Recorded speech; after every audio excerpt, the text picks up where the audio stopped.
तो चलिए आज स्टार्ट करते हैं अपने क्लास 10 के चैप्टर नंबर 2 बहुपद के क्वेश्चंस को देखेंगे। पहले हम इसके इंट्रोडक्शन को देख लेते हैं। तो बहुपद क्या होता है? पॉलिनोमियल। पॉलिनोमियल तो नाम से ही क्लियर है, 9th में पढ़ा हुआ है ये चैप्टर आपका। तो बहुपद क्या होता है? बहु मतलब बहुत सारे पद होते हैं। क्या होते हैं? बहुत सारे पद। ठीक है, तो आपने 9th में पढ़ा है, बिल्कुल उसी के जैसा ही है, वही बहुपद है ये। तो बहुपद क्या होता है? P ऑफ x लिखते हैं, तो इसको हम कैसे पढ़ते हैं? पॉलिनोमियल ऑफ, ये ब्रैकेट ऑफ हो गई, x, मतलब जो बहुपद होगा वो x के पदों में लिखा होगा। ठीक है, तो अभी बात करेंगे इसके बारे में आगे हम। तो क्या हो जाएगा? a0 या a0 कह सकते हैं, plus a1x plus a2x² plus dot dot dot an x की पावर n टाइप का। तो इसमें बहुत सारे पद हैं। पद कहाँ होते हैं? दो साइन के बीच में, प्लस और माइनस के बीच में पद होते हैं। जरूरी नहीं है प्लस और माइनस हो, प्लस प्लस के बीच में पद होते हैं या माइनस माइनस के बीच में भी होते हैं। तो यहाँ पे ये इधर प्लस है, ये भी प्लस है, तो ये एक पद हो गया। ये प्लस है, ये प्लस है, तो इसके बीच में लिखा हुआ है, ये दूसरा पद हो गया। ये प्लस है, ये प्लस है, तो ये तीसरा पद हो गया। तो कई ये सारे पद कैसे लिखे हुए हैं? प्लस से लिखे हुए, तो ये बहुत सारे पद हो गए। तो इसलिए इसको क्या कहेंगे? बहुपद कहेंगे। गुणा और भाग के निशान से अगर पद लिखे हैं तो वो बहुपद नहीं कहलाएंगे। ठीक है ना? तो यहाँ पे जो बहुपद है, पॉलिनोमियल है, बहुपद को इंग्लिश में पॉलिनोमियल कहते हैं। तो पॉलिनोमियल जो ये लिखा है, पॉलिनोमियल जो बहुपद है वो किसका है? एक्स का है, एक्स के पदों में लिखा होगा। ठीक है, ये ए, यहाँ पे जो a0 है, a1 है और a2 है, ये सब क्या है? आपके अचर पद है। मतलब अचर पद क्या होते हैं? संख्याएं होती हैं, नंबर्स होते हैं। ठीक है, ये क्या है? सब संख्याएं। ठीक, अचर पद हैं। और ये एक्स लिखे हुए हैं, ये क्या है? सब चर पद हैं। एक्स हो गया, x² हो गया, x की पावर 3 हो गया, डॉट डॉट आगे तक जितने भी है वो सब क्या हो गए? आपके आपके चर पद हो गए। ठीक है, तो अब बहुपद होते कैसे कैसे हैं, जैसे एग्जांपल देखते हैं। 2x की पावर 2 प्लस 3x प्लस 5, ये भी एक बहुपद हो गया। देखिए, एक पद ये है, एक पद ये है, एक ये है, 3 पद हो गए इसमें। और ये जो बहुपद है वो किसके पद में है? x के पदों में बहुपद है ये। ठीक है, तो अब बहुपद जो होगा वो एक चरपद के पद में होगा। ठीक है, तो और देखते हैं। 2x प्लस 5 हो गया, ये भी एक बहुपद है x के पदों में। ऐसा भी हो सकता है 2y प्लस 8, ये भी बहुपद हो गया। ठीक है, ऐसा भी हो सकता है 3x की पावर 3 प्लस 5x की पावर 2 प्लस 3x प्लस 5। ठीक है, तो ये भी क्या है? एक बहुपद है। ठीक है, बहुपद में जो भी चरपद हम यूज कर रहे हैं x या y, उसकी पावर, उसकी घात माइनस नहीं होनी चाहिए, तभी वो बहुपद कहलाएगा। अगर उसकी घात माइनस हो गई या आधी हो गई, इस टाइप से हो जाए, जैसे x की पावर -1/2 प्लस 2x प्लस 5, तो ये देखिए माइनस की भी हो गई और आधी भी हो गई, इसी वजह से ये बहुपद नहीं कहलाएगा। ये हमने 9th में सीखा था। तो अब हमें इस टाइप के कुछ बहुपद देखने हैं, ये बहुपद के एग्जाम्पल्स हो गए। ठीक है, अब हम देखते हैं यहाँ पे बहुपद के प्रकार, जो हमने 9th में पढ़े थे वही बहुपद के यहाँ पे प्रकार हैं। तो प्रकार हमारे दो तरीके से हो सकते हैं बहुपद के, एक तो पदों के हिसाब से हो सकते हैं और दूसरा हो सकते हैं आपके घातों के हिसाब से। इस साइड लिख लेते हैं हम पद के हिसाब से और इधर घातों के हिसाब से। तो दोनों तरह के देख लेते हैं। पहला देखते हैं, ऐसा बहुपद जिसके अंदर सिर्फ एक पद हो। ठीक है, जिसके अंदर एक पद हो। एग्जाम्पल लिखते हैं, जैसे सिर्फ हो गया 5x, 3 हो गया, 3x हो गया, है ना, और 7x हो गया। ठीक है, ये सब क्या हो जाएंगे? आपके एक पदी बहुपद कहलाएंगे। ठीक है ना, और नंबर भी हो सकता है आपका। ठीक है, मान लीजिए खाली 5 है तो ये एक नंबर भी हो सकता है। आगे बात समझ में। दूसरा, ऐसा बहुपद जिसमें दो पद हो, वो क्या कहलाएगा? दो पदी बहुपद कहलाएगा। जैसे ये ऊपर हमने एग्जांपल लिख रखा है, ये देखिए दो पद का ये भी लिख रखा है, ये एग्जांपल हो गए। 2x प्लस 5 हो गया या 7 प्लस 8x हो गया, कोई फर्क नहीं पड़ता, x आगे पीछे है। ठीक है, इस तरीके के बहुत सारे एग्जाम्पल्स हो जाएंगे। ठीक है, अब बात करते हैं त्रिपदी की। तो अगला टाइप है त्रिपदी जिसमें तीन पद हो। तीन पद वाला एग्जाम्पल अभी हमने ऊपर लिखा था, 2x² प्लस 5x प्लस 9। देखिए इसमें एटसेट्रा लिख देते हैं, ऐसे बहुत सारे हो जाएंगे जिसमें तीन ही पद हैं। ठीक है, तीन पद हो गए, तो इसलिए ये त्रिपदी हो गया। इस तरीके से हमें बहुत सारे बहुपद मिल जाएंगे। 4 पद वाले क्या कहलाएंगे? चरपदी कहलाएंगे। तो हमें 3 पदी तक की यहाँ पे बात करनी है, हमारे सिलेबस में नहीं है आगे के। अब घात के हिसाब से देख लेते हैं। ऐसे बहुपद जिनकी घात 1 होती है, सबसे बड़ी घात बहुपद की क्या हो? 1 हो। बहुपद में जैसे इसमें बहुत सारी पावर लगी हुई है, जैसे इसमें 2 है, यहाँ पे 1 है। चरपद की पावर देखनी है, मतलब एक्स वाई जेड जिसमें भी बहुपद लिखा हो उसकी पावर देखनी है। तो ये एक्स की पावर यहाँ 2 है, यहाँ एक्स की पावर 1 है। तो यहाँ पे हमें सबसे बड़ी पावर देखनी है, वो कौन सी पावर हो जाएगी आपकी? 2 है यहाँ पे।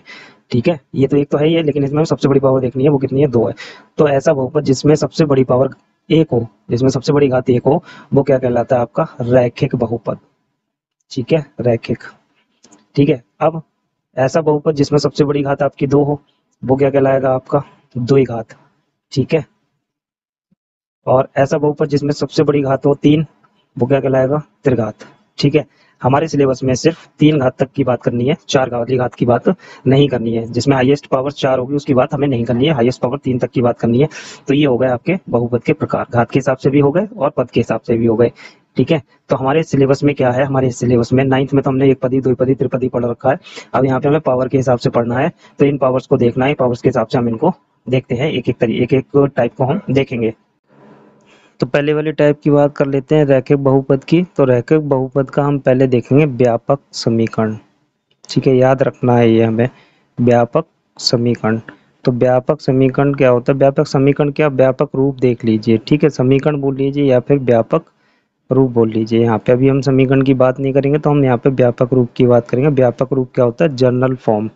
जनरल फॉर्म मतलब सारे जो रैखिक बहुपद होंगे वो किस टाइप के होंगे? वो होंगे आपके ax प्लस बी टाइप के। कैसे होंगे? ax प्लस बी टाइप के सारे बहुपद होंगे आपके। तो ये ax प्लस बी टाइप के बहुपद होते हैं। एग्जाम्पल्स में देखते हैं इनके कौन कौन से हो जाएंगे। एक जैसे कि 2x प्लस 5 हो गया, 7x प्लस 11 हो गया। तो देखिए सब इसी टाइप के हो रहे हैं। अगर हम देखें तो यहाँ पे हाईएस्ट पावर कितनी जा रही है? 1 जा रही है, क्योंकि रैखिक बहुपद में हाईएस्ट पावर कितनी होती है? हाईएस्ट पावर आपकी 1 होती है। तो ये हो गया, देखो हाईएस्ट पावर आपकी 1 जा रही है, तो ये भी रैखिक हो गया, ये भी रैखिक हो गया। इसी फॉर्मेट में है, सभी व्यापक रूप में देख सकते हैं। x के पास कहाँ मिलेगा? x का गुणांक कौन है? गुणांक क्या होता है? गुणा वाला अंक गुणांक कहलाता है। तो x के साथ में किसकी गुणा हो रखी है? 1 की। तो यहाँ पे x की किसकी गुणा हो रखी है? x के साथ 2 की। तो ये 1 का मान कितना हो गया? 2 हो गया। ऐसे बहुत सारे हो सकते हैं, आप कुछ भी लिख सकते हैं, अपने पास से लिख सकते हैं। 3x प्लस का 8 है ना, एटसेट्रा। तो ये हो गए आपके रैखिक बहुपद इस टाइप के। तो हमें व्यापक रूप बहुत ध्यान से रखना है याद, हमें ये काम में आएगा क्वेश्चंस करते टाइम पे। नंबर 2, द्विघात। इस पूरे चैप्टर में द्विघात वाले ही सवाल हैं, इसलिए हमें द्विघात के बारे में थोड़ा सा ध्यान रखना है। तो द्विघात बहुपद का जो है आपका व्यापक रूप क्या होता है, मतलब जनरल फॉर्म क्या होता है, जिसके टाइप के आपको क्वेश्चंस मिलेंगे, वो क्या होता है? ax square plus b x plus c type का। ठीक है, इस रूप में आपको सभी क्वेश्चंस मिलेंगे। जैसे एग्जांपल देखें तो एग्जांपल से लिखा होगा 2x स्क्वायर प्लस का 7x प्लस का 9। तो ध्यान से देखिए, यही है एक्स स्क्वायर, ये और ये भी हो सकता है 2x स्क्वायर प्लस का 5x। तो यहाँ पे क्या है? c0 हो गया है। इसमें एक कंडीशन और लगा लीजिए, इसमें एक शर्त होती है कि द्विघात बहुपद में आपका a कभी भी 0 नहीं करेंगे। अगर आपने a 0 कर दिया तो ये वाला पद पूरा क्या हो गया? 0 हो जाएगा। गुणा हो रही है ना, 0 की किसी में भी गुणा करो तो वो 0 हो जाता है। ये जब 0 हो जाएगा तो क्या बचेगा? सिर्फ bx प्लस c ऐसा बचेगा। ठीक है, और इसमें भी कंडीशन क्या होती है? a कभी भी 0 नहीं करना है।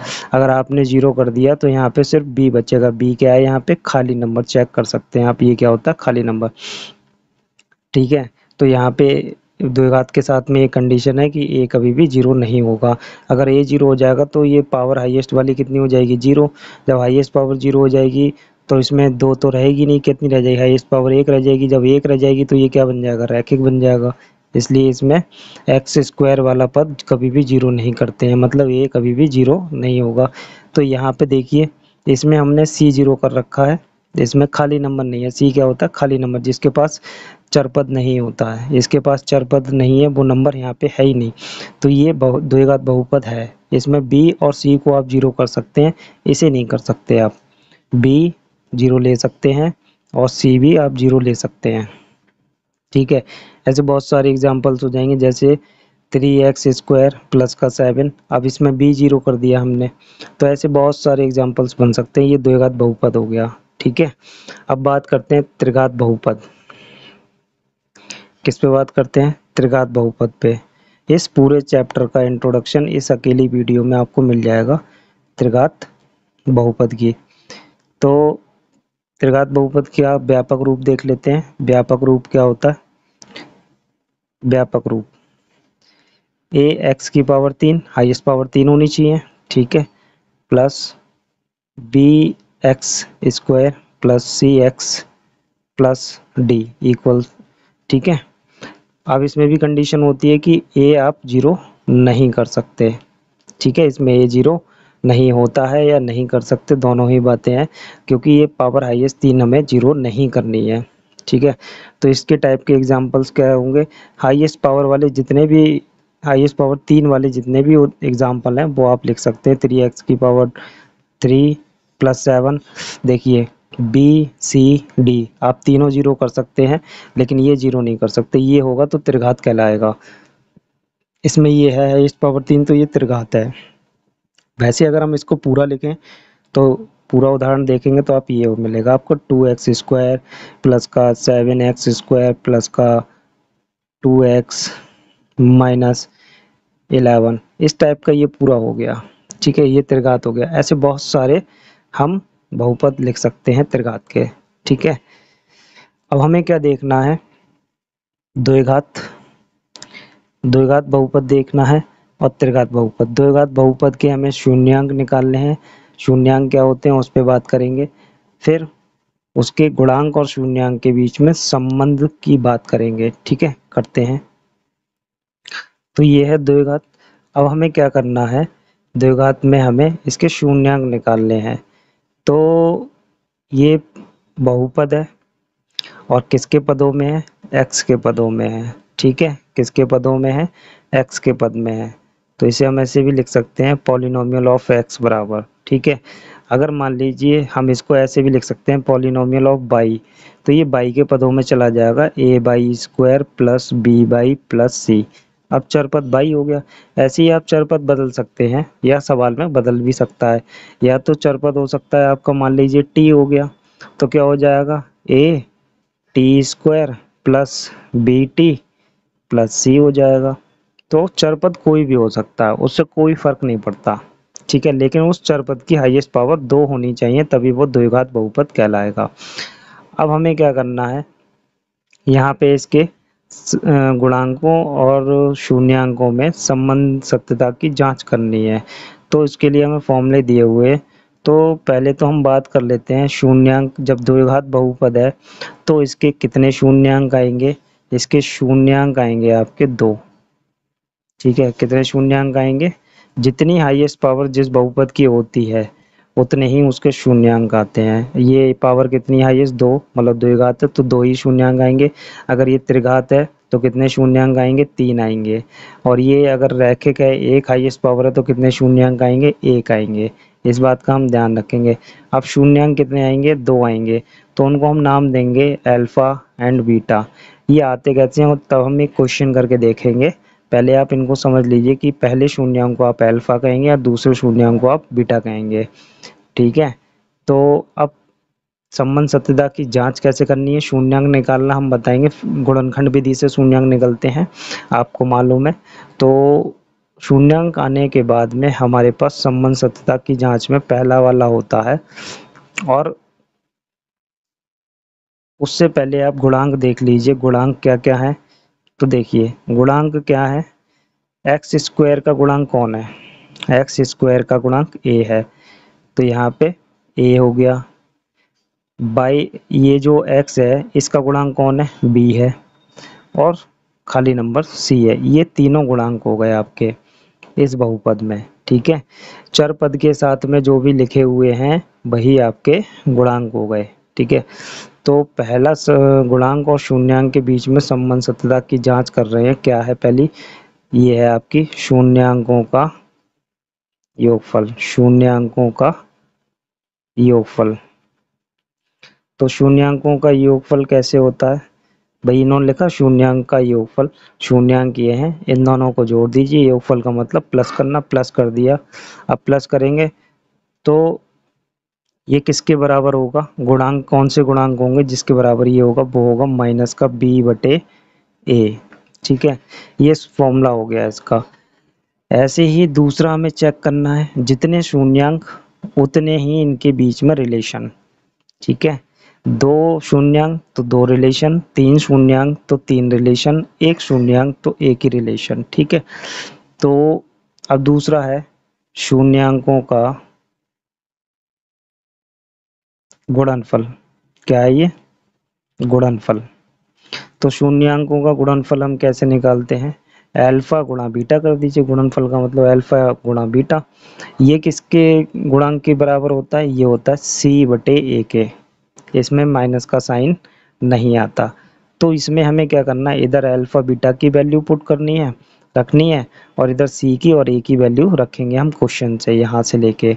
ठीक है, a b c, यहाँ से हम a b c ले लेंगे क्वेश्चन से तुलना करके इससे, और यहाँ c और यहाँ पे a, अल्फा बीटा जो सवाल दिया हुआ है इसके हम गुणनखंड करके निकाल लेंगे। ठीक है, तो चलिए देखते हैं एक क्वेश्चन, फिर देखेंगे अपने त्रिघात वाले को। तो अब हमें यहाँ से क्या करना है, इसके शून्यांक निकालने हैं और संबंध सत्यता की इसमें हमें जांच भी करनी है। तो चलिए करते हैं। अगर आपको गुणनखंड नहीं आते तो गुणनखंड भी बता देते हैं। पहले आप क्या करिए, द्विघात बहुपद है ये, हाईएस्ट पावर 2 है, तो द्विघात बहुपद की समीकरण लिख लीजिए, मतलब व्यापक रूप लिख लीजिए, a x square plus b x plus c लिख लिया। ठीक ठीक है, ये पी एक्स बराबर हो गया, ये भी ठीक है, क्योंकि हमें इससे तुलना करके गुणांक निकालने हैं। अभी पहले हम इसका गुणनखंड करते हैं, तो गुणनखंड कैसे करेंगे सीख लेते हैं, गुणनखंड आसान है।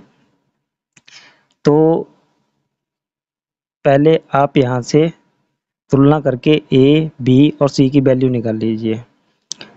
तो ए कहाँ मिलेगा, एक्स स्क्वायर के पास लिखा होगा गुणा में, यही है ना, एक्स स्क्वायर के पास लिखा होगा ये, तो एक्स स्क्वायर ये है, इसके पास गुणा में कितना लिखा है, कुछ नहीं है, तो एक हो गया। ए बराबर कितना मिल गया हमें, एक मिल गया। ठीक है, और बी कहाँ मिलेगा हमें, एक्स की पावर एक के पास में, एक्स की पावर एक ये है, इसके पास गुणा में लिखा हुआ है बी, बी कितना मिल गया आपको 5। ठीक है, अब सी क्या होता है, खाली नंबर, विद साइन लेना है, अगर माइनस का साइन लगा होता तो माइनस का साइन लेते, 6 हो गया। ठीक है, अब हमें क्या करना है, इसके गुणनखंड करने हैं। तो गुणनखंड करने के लिए हमें पहले क्या करना पड़ेगा, a इंटू सी करना पड़ेगा। क्या करना पड़ेगा, a इंटू सी। ठीक है, a गुणा सी, तो a कितना है, 1 है, c कितना है आपका 6 है। ठीक है, ये कितना आ गया हमारे पास, 6 आ गया।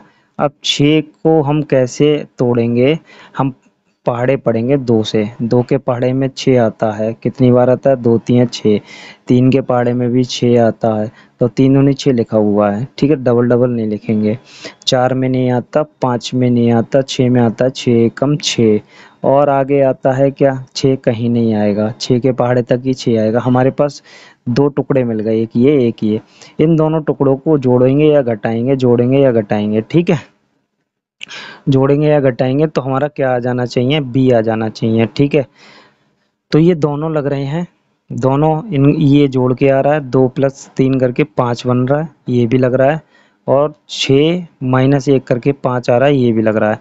तो हमें इन दोनों में से कौन सा लेना है, ये वाला लेना है। और क्यों लेना है, अगर आप ये लगाएंगे तो आपके साइन गड़बड़ हो जाएंगे। ठीक है, चिन्ह गड़बड़ हो जाएंगे और कॉमन नहीं आएगा।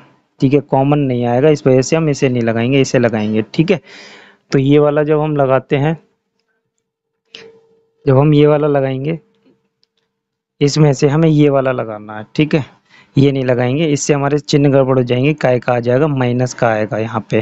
ठीक है, कैसे आएगा, माइनस का आ जाएगा, जिसकी वजह से हमारा सवाल नहीं होगा। लगा के भी दिखाएंगे, अभी इसे लगाते हैं, पहले पहले हम क्वेश्चन करते हैं, फिर हम इसे दिखाते हैं रफली करके कैसे होता है।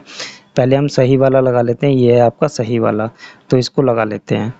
ये आपको मुश्किल से 1 या 2 ही केस मिलेंगे जिसमें डबल डबल गुणनखंड निकल के आ जाएंगे, ये इन्हें गुणनखंड कहते हैं, ये एक डबल डबल आ जाएंगे, वरना सभी में एक ही एक गुणनखंड आएगा। तो लगाते हैं यहाँ पे, एक्स स्क्वायर प्लस 5 को तोड़ा है हमने, कैसे तोड़ा है 3 + 2 करके, ठीक है। एक्स ऐसे ही 6, ब्रैकेट खोल देंगे, ये एक्स के अंदर गुणा करा देंगे, 3x + 2x + 6 हो गया, ठीक है। अब क्या करेंगे इसमें, इस शुरू के दो और लास्ट के दोनों में से कॉमन करेंगे, जो भी कॉमन हो रहा होगा। यहाँ से कॉमन हो रहा है आपका x, और यहाँ क्या बचेगा x प्लस, यहाँ से x कॉमन हो गया 3 बचेगा, प्लस यहाँ से 2 कॉमन हो रहा है, 2 कॉमन कर लीजिए, क्या बचेगा x + 3 बचेगा, ठीक है। ये हो गया।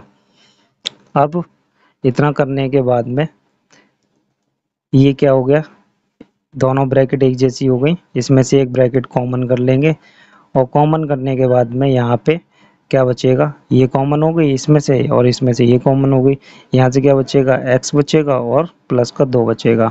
इतने हो गए, ये इसके गुणनखंड हो गए। अब हम क्या लिखेंगे यहाँ पे शून्यांकों के लिए, शून्यांक जब निकालने हैं, शून्यांकों के लिए क्या करेंगे हम, px को हम 0 के बराबर रख देंगे, ये हमारा क्या है px ही तो है, तो हम इसको 0 के बराबर रख देंगे। तो x + 3 और x + 2 बराबर 0। क्या करेंगे अब, एक बार ये वाली ब्रैकेट 0 के बराबर, एक बार ये वाली ब्रैकेट 0 के बराबर, कैसे करेंगे, x + 3 बराबर 0, तो x बराबर कितना आ गया -3, और एक बार ये वाली ब्रैकेट 0 के बराबर, तो इधर से आ गया दूसरा मान। तो अभी हमने पीछे बताया था आपको कि पहले वाले को हम क्या मानेंगे, अल्फा, ठीक है, -3 हो गया, ये पहला शून्यांक हो गया। x के जो भी मान आएंगे वही आपके शून्यांक है, बस उनका नाम चेंज करके यहाँ पे रख देना है हमें, और इसे दूसरे वाले को बीटा मानेंगे, ये लिख दिया हमने। ये दोनों शून्यांक आ गए, ठीक है। अब शून्यांक आ गए, अब हमें क्या करना है, संबंध सत्यता की जांच करनी है। तो हमारे पास 2 फॉर्मूले हैं, ठीक है, और आपने ऊपर गुणांक भी निकाल रखे हैं, ये रहे, ठीक है, 1, 5, 6 ये भी निकाल रखे हैं। तो हम लगाएंगे फॉर्मूला, तो हम यहाँ पे लिखेंगे संबंध सत्यता की जांच, ठीक है, संबंध सत्यता की जांच, जांच लिखेंगे, ठीक है। तो जांच कैसे करेंगे आप, जांच करने के लिए आपको क्या करना पड़ेगा, पहला वाला फॉर्मूला लिखना पड़ेगा, शून्यांकों का योगफल, ठीक है, शून्यांकों का योगफल। तो शून्यांकों का योगफल क्या होता है, अल्फा + बीटा बराबर माइनस का b/a। अल्फा आप कितना लाए हैं, अल्फा आप लेके आए हैं -3, तो यहाँ -3 रख देंगे, ठीक है, माइनस का नंबर ब्रैकेट में। बीटा कितना लेके आए हैं, -2, यहाँ रख देंगे। माइनस फॉर्मूले का ऐसे लगा रहेगा, बी की वैल्यू आपने ऊपर निकाली गुणांक में सवाल से, तो 5 है, ए की वैल्यू कितनी निकाली, 1 है।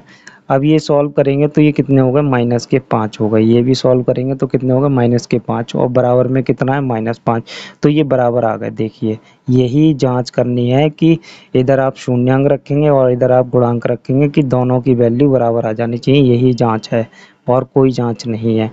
दूसरा कैसे करनी है, शून्यांकों का गुणनफल, शून्यांकों का गुणनफल। तो शून्यांकों का गुणनफल कैसे करेंगे, अल्फा × बीटा, वो क्या हो जाएगा, c/a हो जाएगा। अल्फा आप कितना लाए हैं, -3 लाए हैं, और बीटा कितना है, -2। c कितना लिया आपने सवाल से, ये गुणांक है, c डायरेक्ट निकलेगा सवाल से, कितना आया आपका 6 आया है, बटे a कितना आया, 1 आया। इन दोनों की गुणा करेंगे तो ये प्लस का 6 हो जाएगा, 1 से 6 को भाग करेंगे तो क्या आ जाएगा, 6। ये भी बराबर आ गए आपके। देखिए इधर आपने गुणांक रखे थे, वो सॉरी इधर आपने शून्यांक रखे थे और इधर क्या रखे थे, गुणांक, दोनों की वैल्यू आ गई, और ये आपका रिलेशन प्रूव हो गया, ठीक है। अब बात करते हैं कि दूसरा वाला गुणनखंड क्यों नहीं लगेगा। ये वाला गुणनखंड जरा हम लगा के देखते हैं, सवाल में क्या लिखेंगे, इसकी जगह पे लगाते हैं x² + 6 - 1, तब भी 5 आएगा, +6। अब देखते हैं क्या होता है, x² + x की गुणा कराते हैं तो कितना होगा, 6x - x + 6। अब यहाँ से x कॉमन कर लिया शुरू के 2 से, तो कितना बचा, x + 6 अब यहाँ से -1 कॉमन होगा, +1 कॉमन नहीं होगा। जब -1 कॉमन होगा तो ब्रैकेट के अंदर के साइन चेंज हो जाएंगे और ये दोनों ब्रैकेट क्या हो गई, अलग साइन की हो गई। अब ये कॉमन नहीं हो सकती, इसलिए ये सवाल यहीं रुक जाएगा। तो एक ही केस आपका लगेगा, बेशक दो गुणनखंड बने।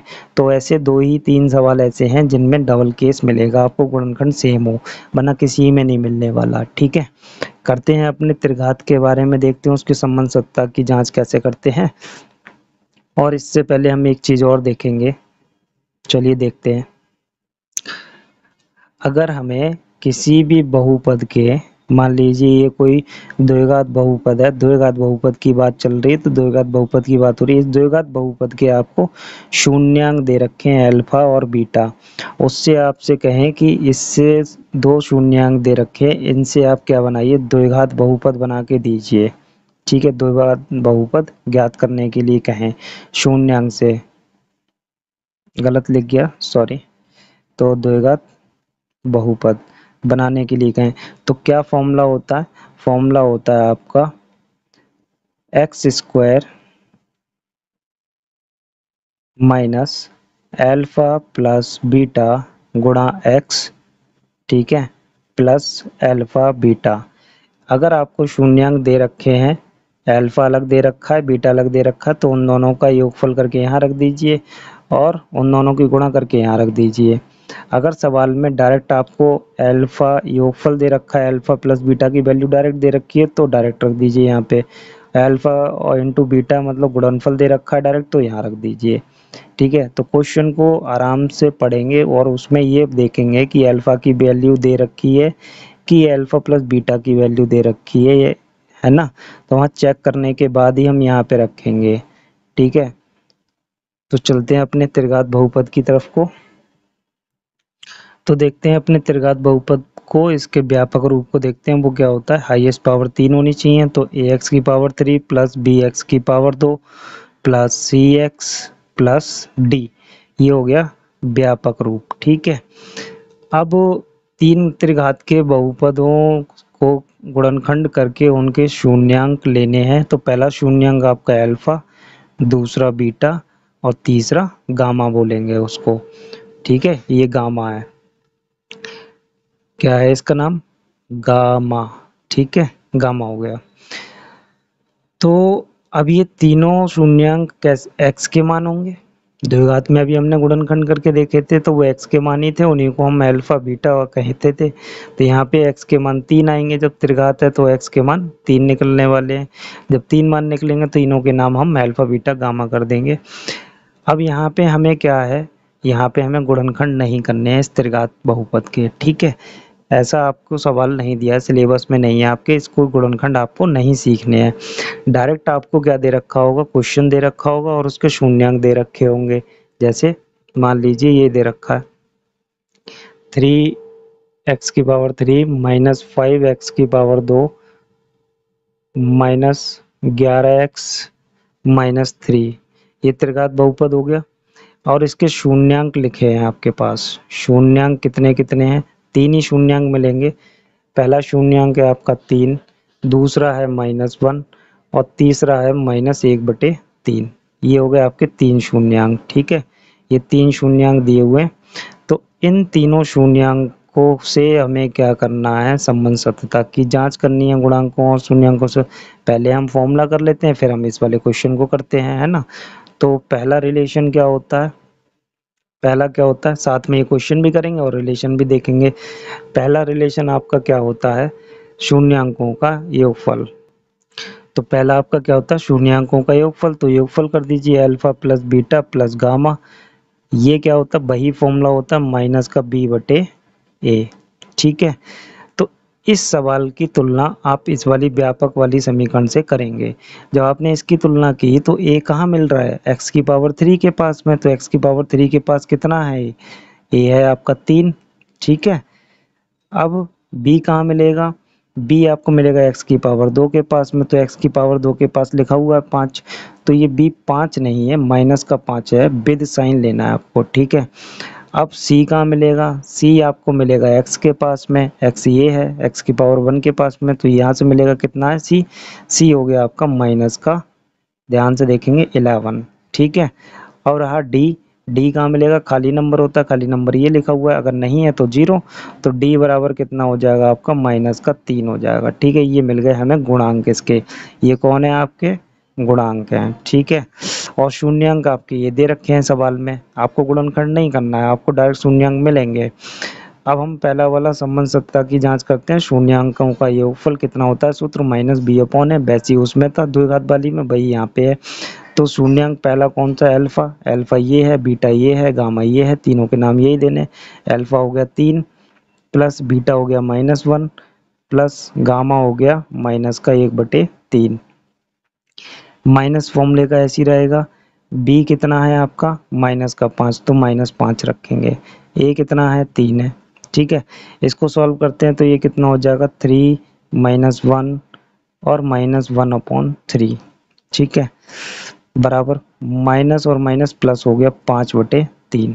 ठीक है, अब सॉल्व करते हैं इसको आगे, तो ये हो गया आपके -2, कितना हो गया 2 हो गया, प्लस का 2 हो गया, -1/3 बराबर 5/3। ये तो ऐसे ही चलता रहेगा, इधर वाली साइड है ना सॉल्व है वो तो ये कितना हो गया आपका 3 दूनी 6 -1 कितना हो गया 5, 5/3 बराबर 5/3। देखिए ये भी क्या हो गया, राइट साइड में इधर को आपने गुणांक रखे थे और इधर रखे थे शून्यांक, दोनों आ गए बराबर। ठीक है, अब हम चेक करेंगे दूसरा वाला। दूसरा क्या है, दो दो की गुणा करके, दो शून्यांकों की गुणा करके उनका योगफल, अल्फा बीटा कर लिया गुणा में, प्लस बीटा गामा कर लिया गुणा में। अब कर लेंगे गामा अल्फा, और उसके बाद में क्या होता है इसका फॉर्मूला, ये होता है C/A। ठीक है, बिल्कुल सेम वही है। तो अल्फा हमारे पास था 3, ठीक है, 3 की गुणा कर रहे हैं हम -1 से बीटा से, प्लस -1 की गुणा करेंगे गामा से, गामा कितना है -1/3। ठीक है, प्लस गामा कितना है -1/3, और अल्फा कितना है आपका 3। ठीक है, 3 से गुणा कर रहे हैं। सी कितना निकाला है आपने, अभी सी निकाला था